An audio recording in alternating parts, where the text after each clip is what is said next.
Live from the Glasgow Electric Plant Board, Glasgow Wants to Know. With your host, Mr. Uhel Barrickman.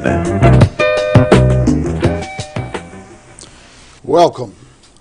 This forum tonight will involve the two candidates for County Judge Executive of Barren County.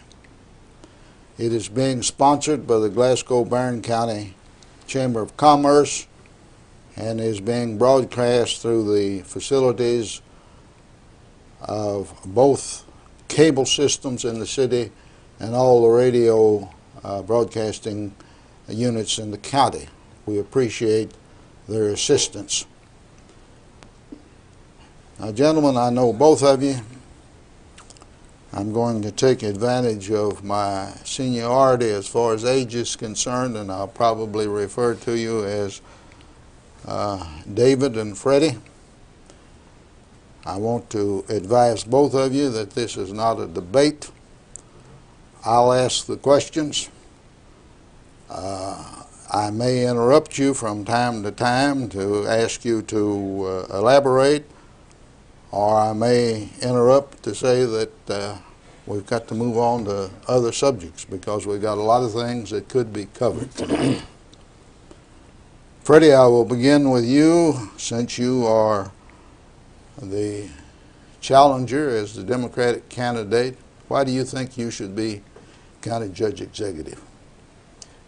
Mr. Barrickman, I have wanted to run for County Judge Executive for several years, even before David ran 5 years ago. At the time, I was active in our business and could not devote full time to being a county judge, nor could I run at that time. I've had various experiences in my lifetime. I have been involved in the business for 37 years. I've been involved in the banking business for 22 years.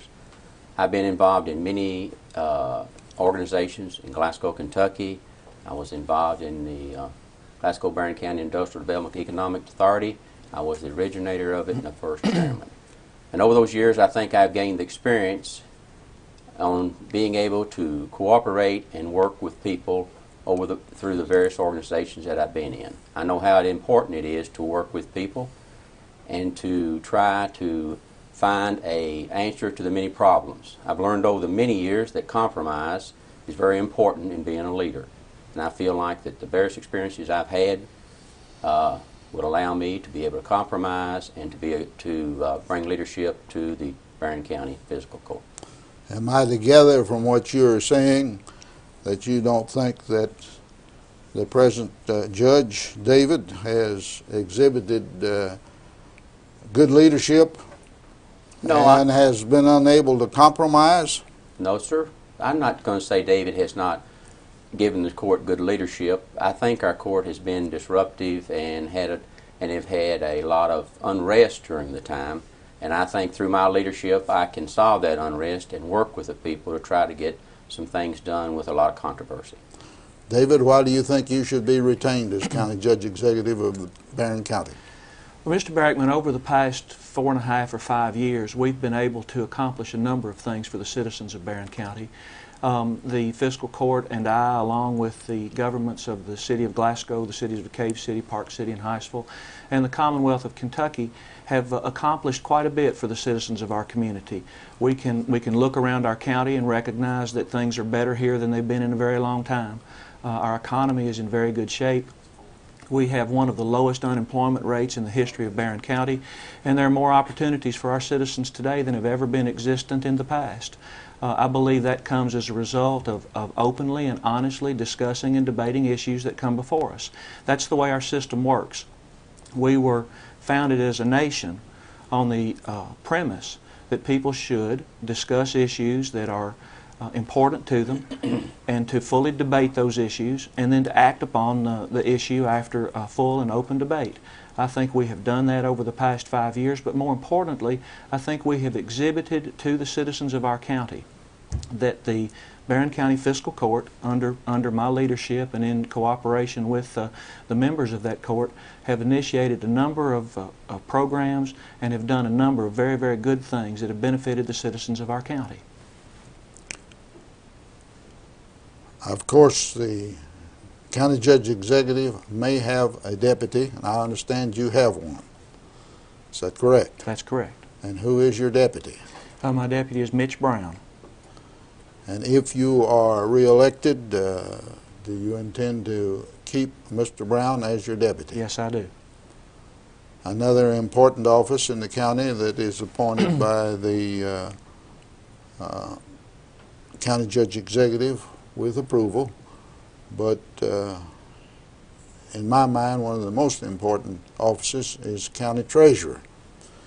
Who is your county treasurer? The Barren County Treasurer at the present time is Karen Bracken. Karen has served Barren County for around 20 years in different capacities. She began her work in the county clerk's office with former clerk Wilmer Hodges. She continued in service in county government as an assistant to deceased Treasurer Howard Malcolm Jones, and upon Mr. Jones' death I was very pleased to appoint Mrs. Bracken as Barren County Treasurer, and it's my intention to keep her there following the election. And another important appointment is that of county road engineer. And who is that in your administration? The present county road supervisor is Jim Boyder. The statutes provide for an engineer, Mr. Barrickman, or a supervisor, and Mr. Boyder presently serves as county road supervisor, and upon the completion of a successful campaign, it's my intention to keep Mr. Boyder in that position. Mr. Travis, have you given thought to these positions? Yes, sir, I have. I have given thought. I would keep the treasurer, who is now presently treasurer of Barren County Fiscal Court, and I respect the job that she's done, and I know she's done a good job. I have no intentions to going into the job doing wholesale firing. I have no intention. If there's too much experience that we have in our offices now, and I intend to keep most of them. Would you rather have a supervisor or an engineer as for your county roads? Mr. Barrickman, I hadn't decided yet. I don't know. That's a question I haven't thought about, whether to have an engineer or supervisor. I don't know yet. Do you intend to have a deputy judge? Yes, sir, I will. Yes, sir. I feel like I will at this point. Yes, sir. Have you given thought as to whom that would be? I have given thought to it, but I have not discussed it with any member. I have thought about it, but I have not talked to anyone specifically about it. Now, what is the present financial condition of the county? At the present time, Barren County's financial condition is very, very sound, as it has been over the past several years. We are able to continue the operations, the full operations of Barren County government with more efficiency in the field. We have initiated accountability in Barren County's road department and in every facet of Barren County government. The finances of the county are extremely sound.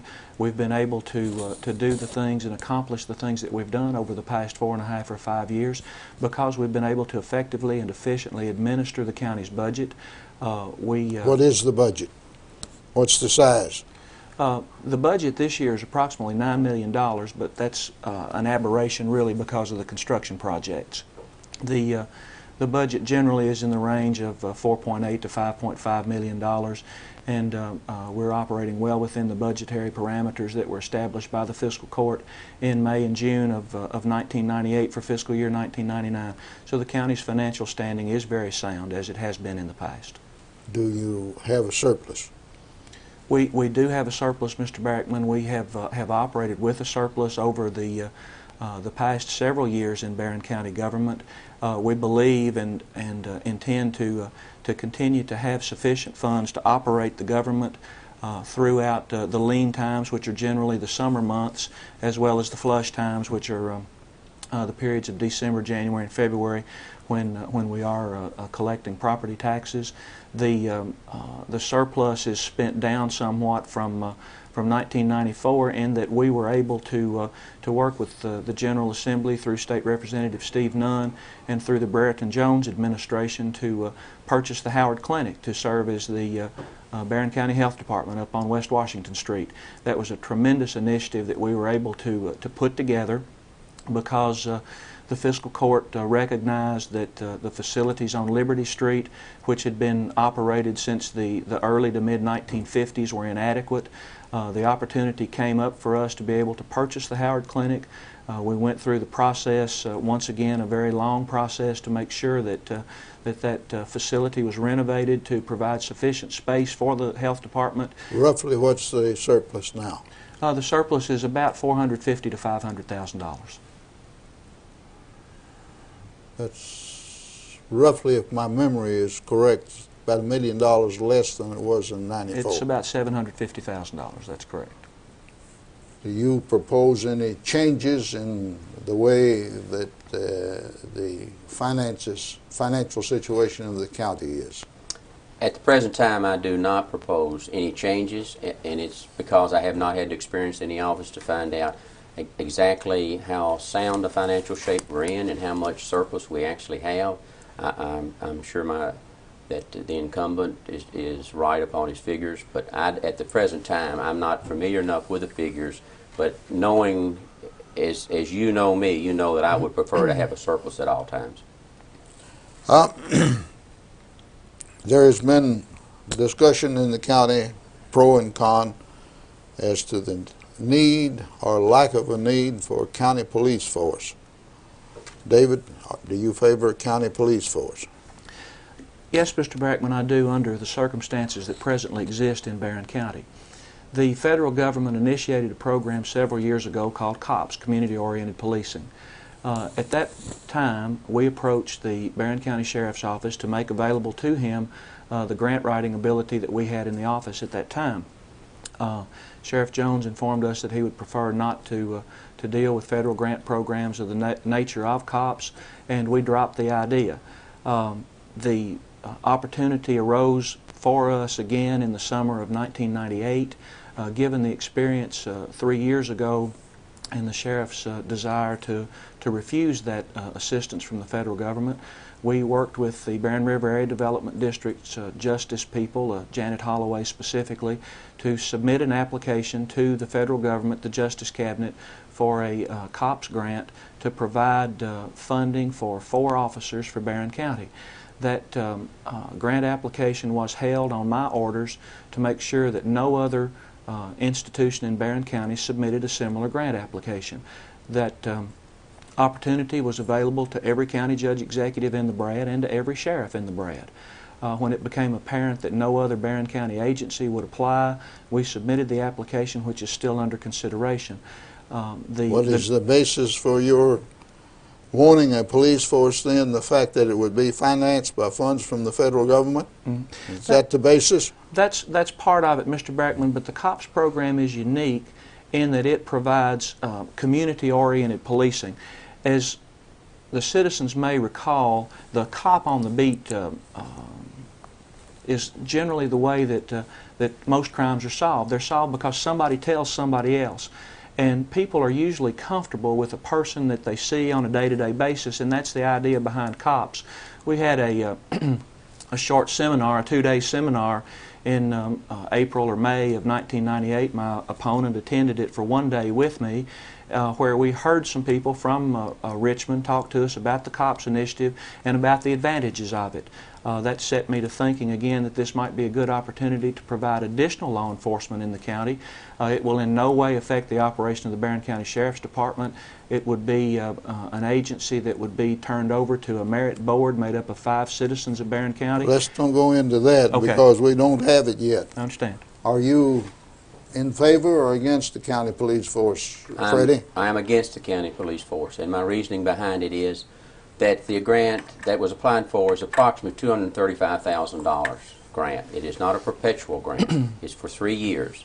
And my understanding of the grant that the county would have to also furnish $75,000 along with the grant.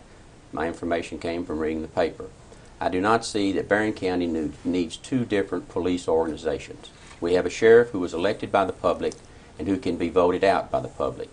And under the way I understand the law is that the county judge executive has the right to appoint the 4 members of this police force.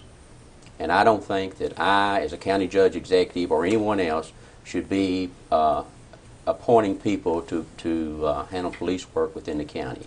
If we have the ability to put up $75,000 in our county and we have it in our budget, then I feel like we should use that money to provide the sheriff with more people, to help the volunteer fire department, or to use it in other organizations that are needed within the county. I definitely don't see where two police forces working under separate organizations and under separate heads can accomplish anything. I think it would cause a lot of problems.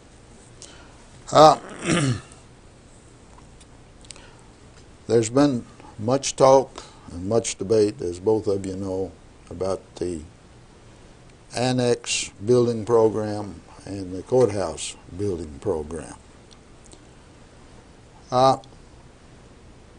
David, when was it that the county bought the dime store and Rops building? July of 1994, I believe, Mr. Barrickman, sometime in that time frame. Shortly after you became county judge executive. Within the first year. As I remember. That's correct. And why was it bought? We purchased the building with the express intent of using it to provide additional space to certain offices in county government. At that time, we didn't have a specific use for the building, but we were aware, I and members of the fiscal court were aware, that the space available to the specific offices in the county's courthouse were not adequate to the needs of the community because of the tremendous growth that we had experienced and continue to experience. And so we believed at that time that the county needed room to grow. We purchased that property because we believed that the price that was appraised on that property was very reasonable, and we purchased it with the express intent of providing office space for county and judicial offices as it became apparent to us which offices need to be located where. At that time, that is at the time of the purchase, did you know that the administrative office of the state administrative offices of the court had ideas of remodeling the courthouse? No, sir. When did you first become aware of that? I think the first discussion that we had on that I recall in the fiscal court record was sometime in June of 1995 when Barren Circuit Court Clerk Nancy Botts and District Judge Barlow Ropp expressed to members of the fiscal court, I believe specifically to the chairman of the Building and Properties Committee, that their particular offices required additional space, and that they would be asking the county to provide that space through the offices of the administrative office of the courts. The court voted, I believe, in June of 1995 to begin to investigate those needs, and we acted upon that resolution affirmatively when Mr. Harry Hoffman, who was facilities manager of the AOC, contacted us and the process proceeded. In other words, when were you contacted about that? In 95 or 96?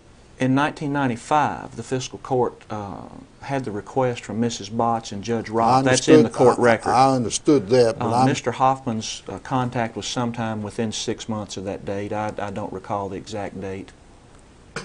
So you had the property purchased, yes, for an annex in 94, and you certainly learned of the intent of the administrative office of the state courts to renovate the courthouse for the judicial system. We learned of the intent of the AOC to try to work with the county to provide additional space for the court system. The specific area of the facilities that the county owned were not under discussion at that time. The only thing that was discussed at that time was the need for additional space because of the expansion of the court system and because of the expansion of the need for services in Barren County. Well, now again, I don't know. I'm merely going on hearsay, what I've read in the paper and so forth. But as I understand it, funds for the renovation of the courthouse by the administrative office of the courts became available in January of 1997. The program was adopted by the legislature in 1996, but the funds became available in 1997, January. Mm-hmm. Why the delay from 97 to 98, a year and a half at least there, in getting something started? Okay. The funding that became available for the county from the AOC was not adequate, in my opinion and in the opinion of members of the fiscal court, to fully underwrite the cost associated with the renovation. We had received a proposal from the AOC to pay the county a use allowance, which is under the statute, that's the specific term used to talk about rent, I suppose, the best way to say it. A use allowance in the amount of about $187,000 a year. Based upon the construction estimates that we had, that $180,000 would not amortize the cost of that renovation over the required time period. The renovation involved ADA improvements. It involved fire safety improvements in the building that had been under study by not only my office but also my predecessor's office. We've been cited annually by the fire marshal's office for the lack of fire service in the county's. Well, how much is it costing to do it today? The total bids came in about $3.1 million, which is $400,000 under our construction estimate. That's for the courthouse itself. That's for the courthouse. Now, those funds have been available, though, since 1997. Mr. Barrickman, January of 1997. You're right. I was going to give you all the background. I thought you wanted it all. No, well, yes and no. Okay. What I'm interested in is, well, let me ask you another question, okay, and then we'll get to you and what you've got to say about this. And I don't know. I have no idea what you've got to say. Insofar as the property that you purchased across the street for the annex, that, of course, in the beginning, and correct me if I'm wrong, but if I understand it, in the beginning, that wasn't depending and is not now dependent on federal funding. There's no federal funding involved in this whole project. State Well, funding. I mean, Right. no state funding. Right. And no state funding is involved in that project now. That is for the annex. No direct state funding. Well, we won't get into the direct and indirect because I realize that the state and the federal government's got its nose either by one means or another in virtually any local or state government these days. I understand that, and we could really get into something if we got into that. And I'll be happy to if I that's know what you want to would, do. but that's not what I want to do. Okay. Now, why the delay in starting the annex when you had that in early 90 or mid 94? The delay that Mr. Barrickman refers to is a delay, I suppose, that came about because the fiscal court needed to make a decision that was in the best interest of the citizens of the county. Our first proposal to the AOC was to provide to them the space that they needed at the location of the dime store, the Newberry's building that Mr. Barrickman referred to earlier. That footprint, or the actual area that building occupied, was not suitable in the opinion of the facilities manager of the AOC, so they weren't interested in that. We then began negotiations with them to renovate the Barren County Courthouse to provide court in the courthouse. In fact, the statute, I believe, reads that the circuit and district court shall be held in the county courthouse unless otherwise ordered by the Supreme Court under certain circumstances. When we began to negotiate with them regarding the plan to reimburse the county for those renovation costs, it was obvious to us that they had not allocated sufficient funds through the process to allow Barren County to recover 100% of its costs.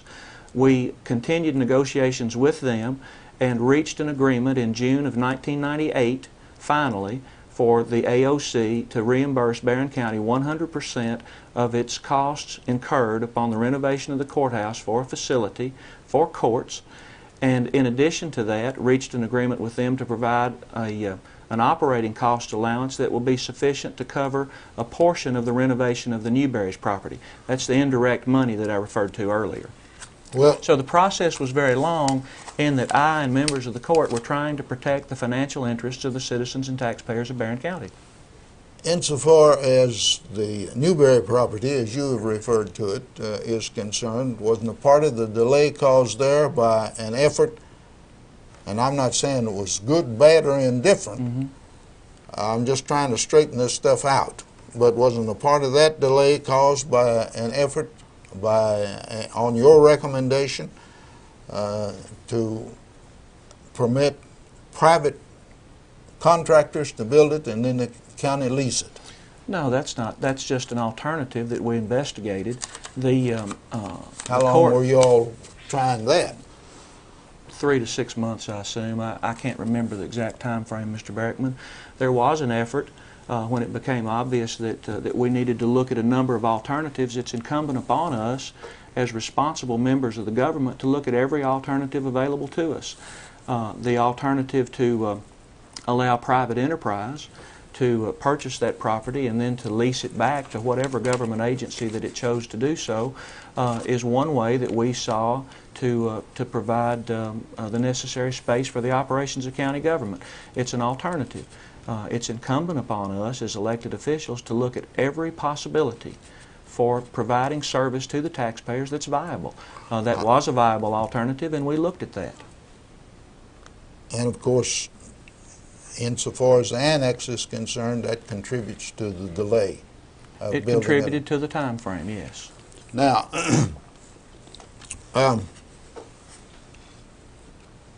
insofar as the delay of the annex is concerned, it was only indirectly concerned with the final agreement with the state insofar as the renovation of the courthouse itself is concerned. Well, Mr. Barrickman, it's more complicated than that because we did attempt to provide the judicial facilities, the court facilities, in that footprint initially.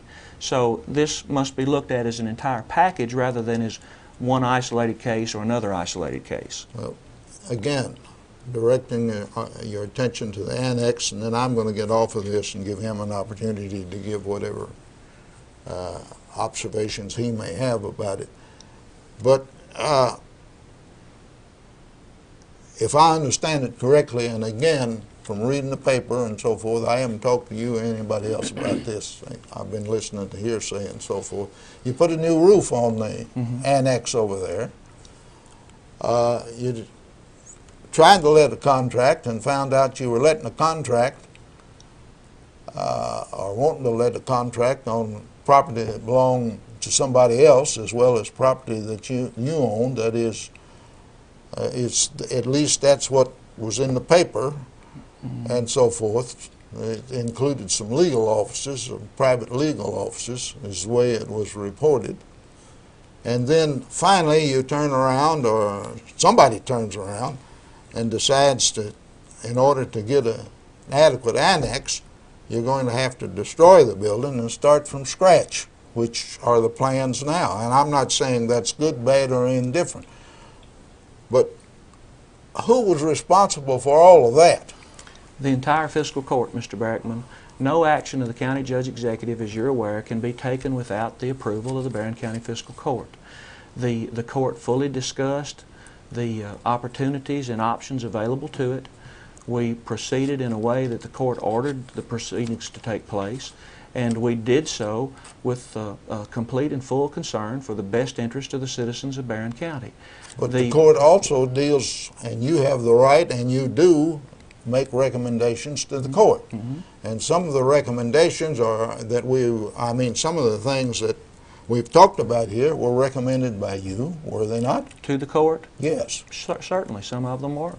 And the court took those up, fully discussed them, and voted to proceed in one way or the other.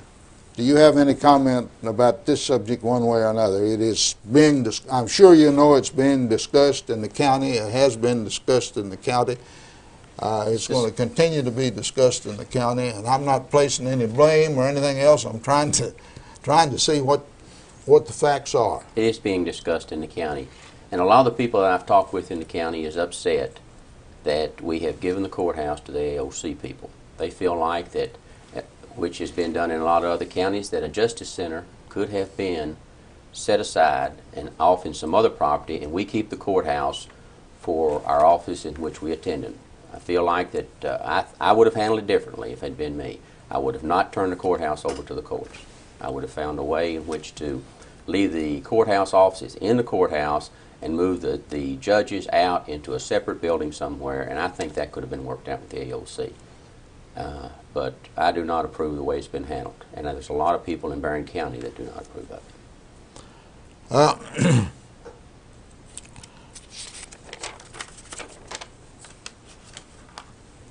There's been considerable discussion recently about competitive bidding.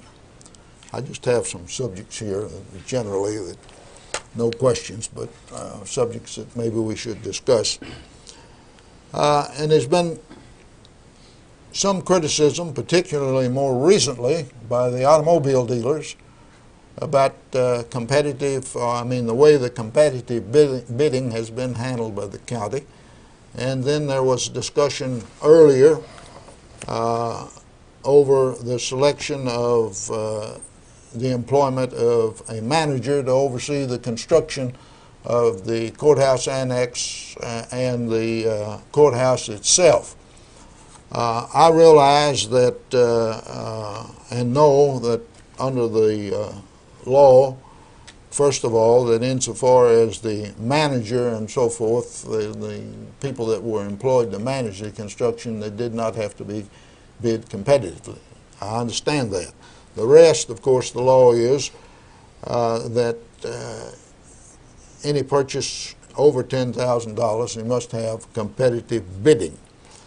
Now, that has to be advertised. Mm-hmm. And after specifications and so forth are drawn up, that has to be advertised. Now, my question is, and again, this comes from questions that I've had, and I don't know, but my question is that other than the advertising for the competitive bidding, do you or the magistrates or anybody else send the proposals out to people on your own? For instance, do you or a magistrate or somebody decide, as far as I know, there's no law, would be no law against this. Mm-hmm. Do you or some magistrate decide to send the information out and request a bid from somebody else? The construction management arrangement with the Barren County Courthouse, which is going to be owned and operated by Barren County, it's still Barren County's courthouse, it will always be Barren County's courthouse, was done under the statute. The specifications for bid are available at the County Judge Executive's office for any person who wants to receive those and to submit a bid on any particular good that the county might purchase. The county advertises those items for competitive bidding. There are specifications sent to dealers in the case of the automobiles. There are specifications sent to dealers who request those specifications, and there are specifications sent to dealers in certain instances who might bid competitively on state business or any other competitive bid that we might be aware. That don't request them. That's correct. That do not. That gets to the question that I was asking.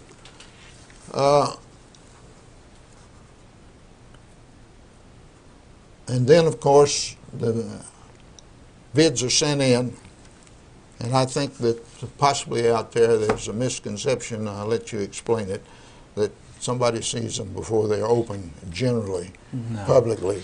So you might explain. Those bids come in sealed. They are instructed to be marked on the exterior of the envelope as a sealed bid, so that if they come through the mail, any member of the office staff will know that those are sealed bids.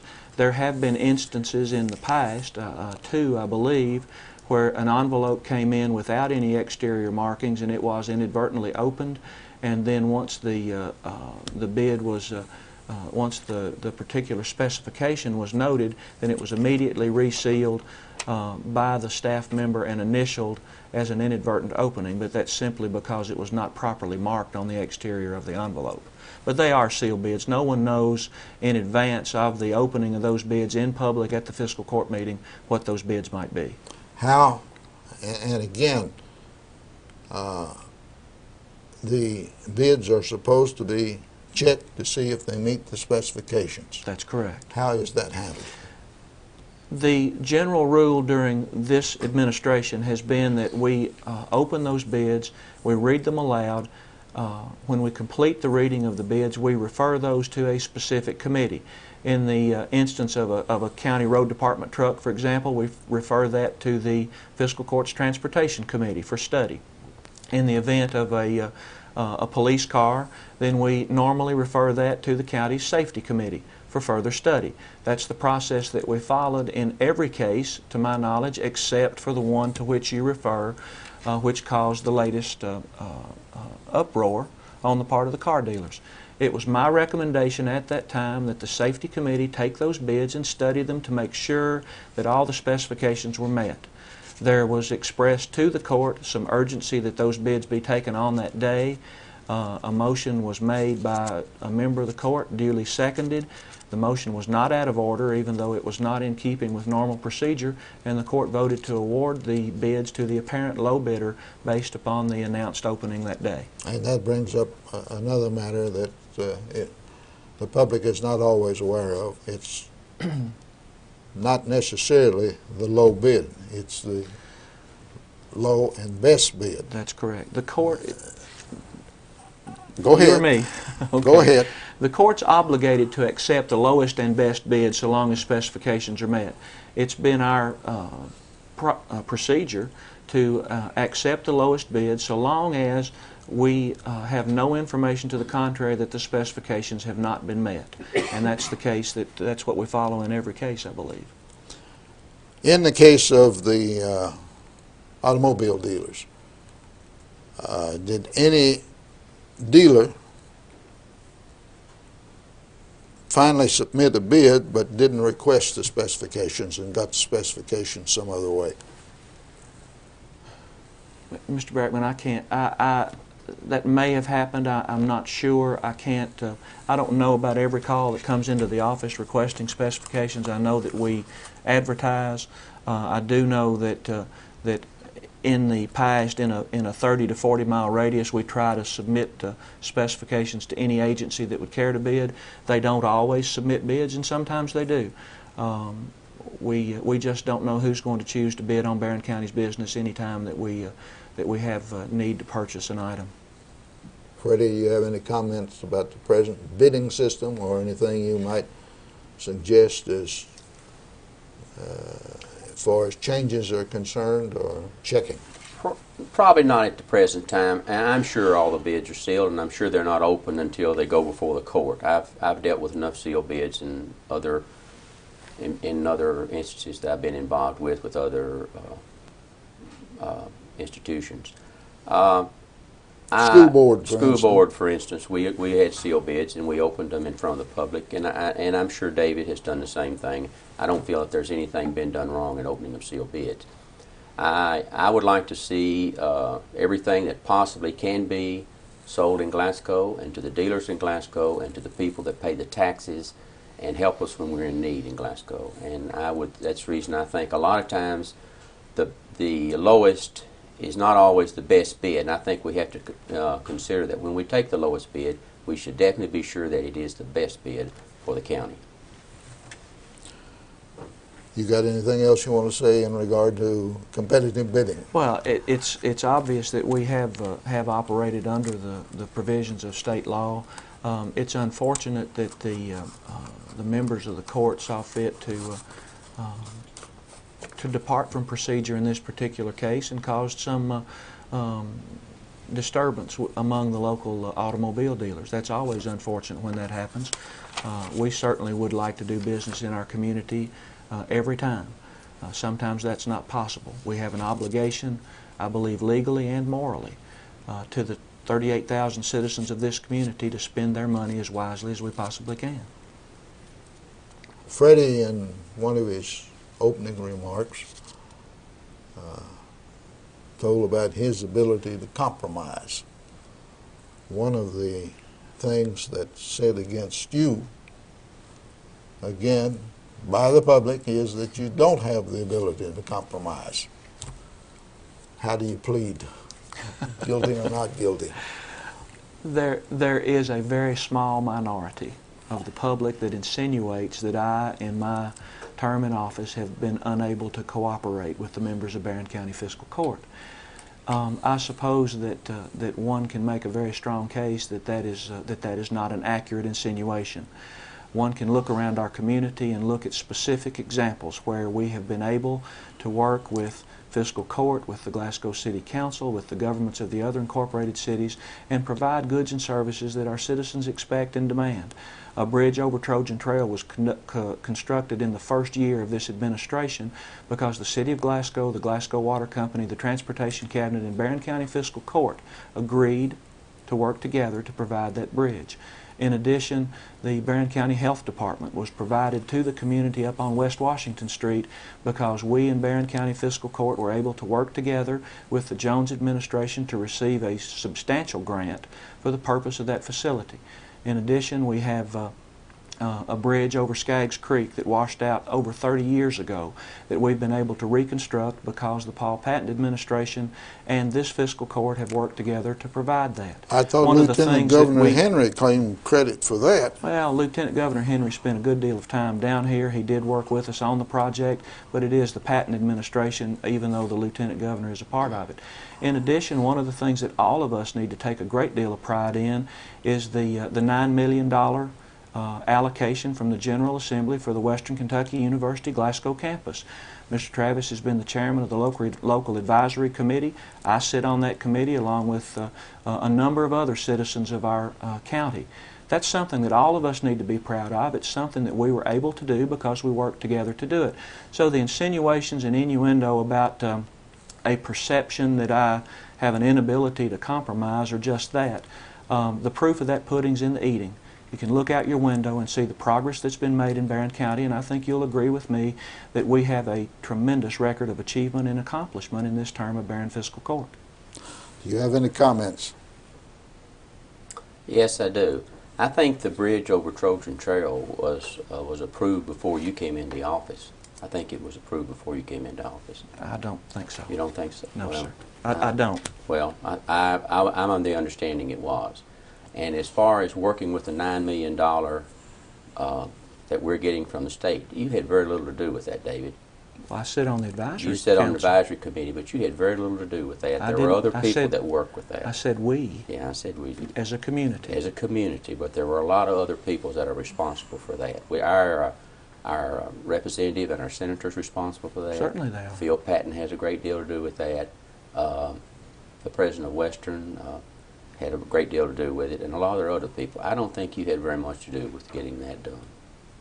I said we, Mr. Travis, I understand as a you community. said we, as a community. The community has supported the Western Kentucky University Glasgow campus, and every person who's attended the school up there deserves a good deal of credit for the willingness of the administrations to see that campus needs to be built and constructed. But I think you're taking credit for something you had very little to do with. I'm just talking about the progress that the community has made. That's true. And the insinuations that are being made by you and your campaign and your supporters that I'm unable to cooperate at any level are just that. They're insinuations. No, and they're not accurate. No, they are accurate. You do have a problem compromising, and you do have a problem working with people. It's obvious. If they'll watch the court when it's on television, when you stand up and admonish a court like you did, and grown men, and read a letter and call them good old boys and things like that, that's not good leadership. You're dressing down grown men in public before grown people. No, that's not good leadership. If you had good leadership, you would have talked to them behind closed doors. You don't dress people down like that. To talk to them behind closed doors is a specific violation of Kentucky state law. We have sunshine laws in this state that demand that government agencies operate in the open and in public. That's how we best serve the community, when we debate those questions in the open and in the public's eye, so that the public know what we do. My opponent, worthy man that he is, made a statement in his announcement that he didn't think we should wash our dirty laundry in the public. Well, that's the way our system of government works. We debate questions that affect the lives of our community, and we should debate those in the open. Sometimes it's hot debate. Sometimes it gets loud. Sometimes we do talk to one another with less civility than we would at other times. But it's all done in the open. The vast majority of those debates, however, are calm and quiet, and they're pertinent to the issues at hand. It's just unfortunate that there are those folks that choose to insinuate things that just aren't the case. You can just look out your window, look at the initiatives that we've been able to accomplish in the past 5 years, and you can see, and I think agree with me, that this administration has been very, very successful. I'm very well aware of sunshine laws. I was working with sunshine laws when you were still in high school. I know how sunshine law works. But I know that if you are a leader, you do not dress down your people in public the way in which you dress down the fiscal court and call them good old boys and read a letter like you do. No, David, you don't talk to people like that. You talk to them with reason. They're grown men. They have had a lot of experience, some of them more experience than you had. You talk to them like they are gentlemen. You don't dress them down like they're young boys and you're speaking down to them. You don't do that. Well, once again, I'll call your attention to the fact that you said you would go behind closed doors and talk to them, and that just can't be done. Well, I certainly would not have dressed them down. You can go behind closed doors with each one of them, or you can talk with them as individuals and tell them that you're disappointed in the way they had it. But you will never find me dressing down a fiscal court like you did in television and before the public. I will promise you and the public that I will handle it in the manner in which leadership should be demonstrated.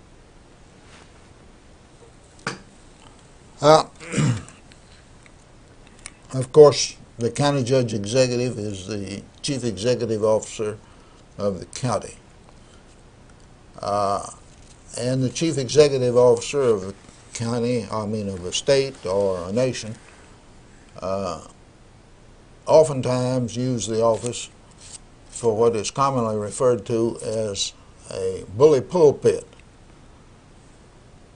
Now, there have been accusations in the public also that you have used the office in Barren County as a bully pulpit. Again, I'll let you explain or say whatever you got to say about it. What specific instance, Mr. Barrickman, do you I don't recall specific instances, but sometimes somebody would say that somehow or other you were advocating a certain issue from a right-wing standpoint or things of that nature.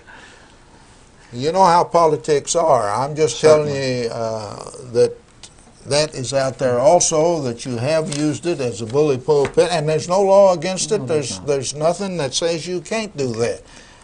I'm just asking you if you are aware, and are you intentionally using it as a bully pulpit? I think that any time that we feel strongly about issues, either I or my opponent, that we will take every opportunity to go to the public. Mr. Barrickman referred a moment ago to politics. That's the business that we're in. Politics is very important in the life of our country. It should not be denigrated. We should recognize that politics is the way things work. It's the lubricant that makes our government run smoothly. Those aren't my words. That's a paraphrase of Clark Clifford's, who served as an advisor to presidents and as a Secretary of Defense of the United States of America. Politics is the way our government works, and it is the lubricant that makes it run smoothly. We're best served when we openly debate questions, when we let the public know what those pertinent facts are, and then act upon those facts in the way that we think is best. That's the way I believe we've operated in Barren County Fiscal Court. I think we've been very successful, and I hope that with your confidence and support that we'll be able to continue the successes that we've enjoyed over the past 5 years. There's been some discussion, so I understand, about each one of you being a full-time county judge executive. Do you intend to be a full-time county judge executive? Yes, sir, I sure do. I intend to be a full-time county judge executive. I plan on spending the same time and operate the same way in which I did my business. I was there 10, 12 hours a day. If it takes 10 and 12 hours a day to be county judge executive, I'll devote the time to it. I have already done that. The record of service that I've established over the past 5 years indicates that I too plan to continue to operate under the standard that I believe we set 5 years ago when I told the citizens of this community that I would operate as a full-time county judge executive. I think it's extremely important to the citizens that their executive leadership does work for them on a full-time basis. Sometimes it's not just a 5-day or 6-day-a-week job. Sometimes it's a 7-day-a-week, 24-hour-a-day job when we have situations that occur like the tornado of this past April or like the ice storm of January of 1994 when I, along with every citizen of this community, worked together to address the needs that existed at that time. To serve full-time, I believe, is an obligation to the citizens that place in us the trust that you have placed in me. There's, again, I don't know the answer to this, and I haven't really understood this from what little I've read, but apparently there's been an argument between you and some aspects of the ambulance service.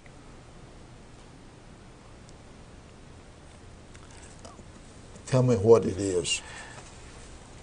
When I took office in January of 1994 and looked at the books of the Glasgow or the Barren Metcalfe County Ambulance Service, I became aware that that ambulance service had been losing over $450,000 a year for the previous 4 years. My opponent didn't run his business that way, and my family and I never ran our business that way. If there's been any argument, it's simply been a question of style over substance. It's my belief that the ambulance service today is run much more efficiently than it was 5 years ago. Our deficit is much lower today than it was 5 years ago. We have secured a partner in the T.J. Sampson Community Hospital that will ensure for years to come that the Barren Metcalfe County Ambulance Service will continue to be operated as it is presently operated. If there's any problem, it's simply because I called attention to the deficit. The board began to work on that deficit. We hired as a board a finance manager who has more than paid his salary. The deficit has been cut in half. The ambulance service is on a stronger financial footing today than it was 5 years ago. And if there is any a problem, it's simply because we called attention to the fact that the service was losing such a huge amount of money and the budget of Barren County was being adversely affected. We were responsible for over 50% of that budget deficit, and annually Barren County was contributing in excess of $200,000 to that operation. That contribution is now down to the $100,000 range, and I think in the interest of public safety that's a reasonable figure for us to pay for ambulance service. Any comments? No, sir. We have one of the finest, I believe we have probably the finest ambulance service in Kentucky, and I want to see it continue that way. I think Mike Swift does a tremendous job, and I will work wholeheartedly with the ambulance service.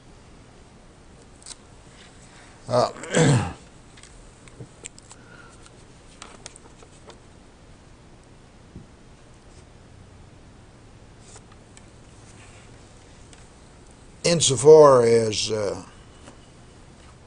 audits are concerned, the county can do its own audit, or it can let the state do the audit.